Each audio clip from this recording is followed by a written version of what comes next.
नमस्कार। आज बात करते हैं अपने संबंधों के वृक्ष की। एक जेन्युइन सा टेस्ट करते हैं कि हम लोगों की वजह से कितने लोगों को मदद मिली इस जीवन काल में। इस कोविड काल की बात नहीं कर रही हूँ, बल्कि इस जीवन काल में आपने ऐसे कितने लोग हैं जिनकी मदद प्रत्यक्ष या परोक्ष रूप से की है, और उनकी आप एक लिस्ट बनाएं। मैं जानती हूँ बहुत सारे लोग ऐसे होंगे कि जिनके गिनती के लोग होंगे, और बहुत से ऐसे लोग होंगे जिनके अनगिनत शायद लिस्ट भी ना बना पाए। वो ऐसे लोग वो हैं जो दिन भर आपको ऐसा लगता है कि फ़ोन पे बिजी रहते हैं, कुछ ना कुछ उनके पास फ़ोन आते रहते हैं, कभी किसी मदद के लिए, कभी किसी मदद के लिए। आज नहीं, आज के इस कोविड काल की बात नहीं, हमेशा से ही कुछ ना कुछ काम के लिए लोग उनको फ़ोन करते रहते हैं। यही उनके संबंधों का वृक्ष है, बहुत विराट वृक्ष है ये। और संबंधों के वृक्ष की एक खासियत है कि ज़रूरी नहीं कि आपको उनसे वापस मदद मिलेगी जिनकी आप मदद कर रहे हैं, लेकिन यह है कि आप मदद किए जा रहे हैं निस्वार्थ।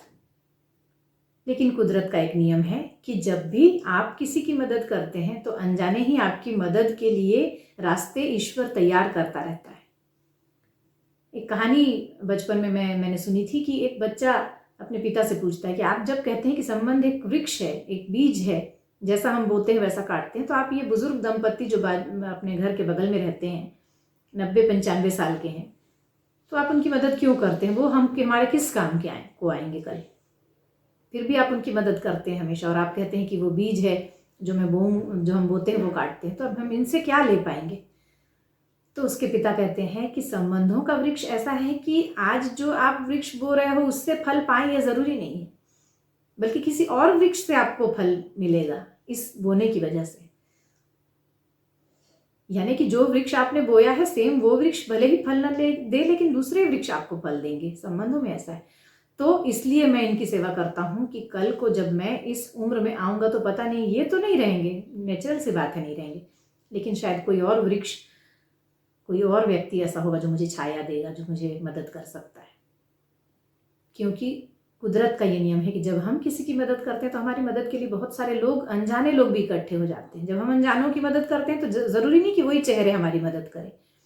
कई बार लोगों को शिकायत होती है कि मैं उसके समय खड़ा रहा और उसने मेरी मदद नहीं की, जब मुझे ज़रूरत थी तो उसने मदद नहीं की। बिल्कुल इसे बुरा मत मानिए, इसलिए कि आपने किसी की मदद की और वो आपके समय खड़ा न रहा तो वो उसका दुर्भाग्य है, लेकिन आपका ये सौभाग्य है कि आपने मदद की। तो आपके लिए कोई अनजान भी आएगा, लेकिन आएगा ज़रूर।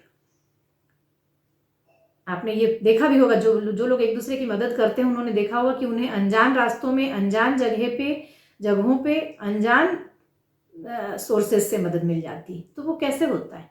इसका मतलब ये है कि ईश्वर के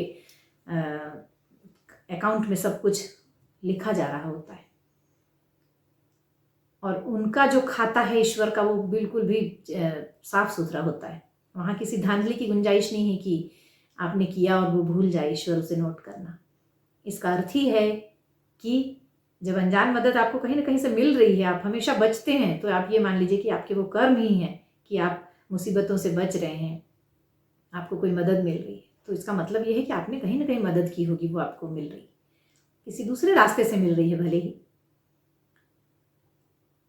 मेरा एक परिचित परिवार था, वो हमेशा कहती थी महिला कि हम लोग 4 लोग हैं, हमें किसी 5वें की ज़रूरत नहीं। मैं हमेशा इस बात को मेंशन भी करती हूँ अपने वीडियो में कि हमें 5वें की किसी की ज़रूरत नहीं है। हम लोग 4 लोग हैं, हमें किसी की ज़रूरत नहीं। हमारे पास आर्थिक सुविधाएं हैं, घर है, सब कुछ खरीदा जा सकता है। लेकिन आज इस कोविड के समय में आकर, और कोविड के अलावा भी आज तो हर घर में मुसीबतें हैं, लेकिन इसके पहले भी लोगों के घर मुसीबतें आई हैं, आर्थिक शारीरिक कष्ट आए ही हैं। तो तब उनकी वो बात याद कीजिए कि हम 4 ही हैं और हमारे पास पैसा है।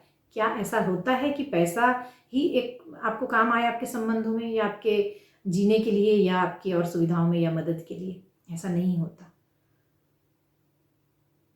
और जब वो महिला कहती थी तो मुझे मन में मैं सोचती भी थी कि ये जो घमंड है ये बहुत खतरनाक है, कि किसी की ज़रूरत नहीं, ऐसा बिल्कुल मत कहिए। कब किसकी ज़रूरत पड़ जाए हम लोग नहीं सोच सकते।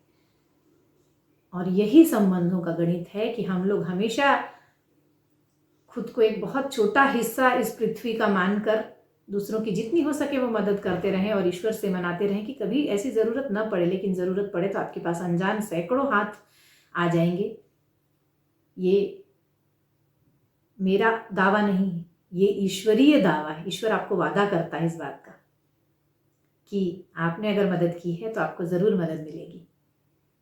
यही संबंधों का गणित है, यही संबंधों का वृक्ष है। तो खुले मन से सबकी मदद कीजिए। बुरा समय है, एक दूसरे की हेल्प करना आपको भी संतुष्टि देगा और अगले की जो आपको दुआएं लगती है, जिसकी आपने मदद की है, वो दुआएं कहीं ना कहीं पॉजिटिव वाइब्स के रूप में आपकी सुरक्षा करती रहती हैं। तो ऐसे समय में एक दूसरे के साथ रहें, एक दूसरे की मदद करें, संबंधों की अहमियत समझें, अपने संबंधों को सहेजें और खुश रहें।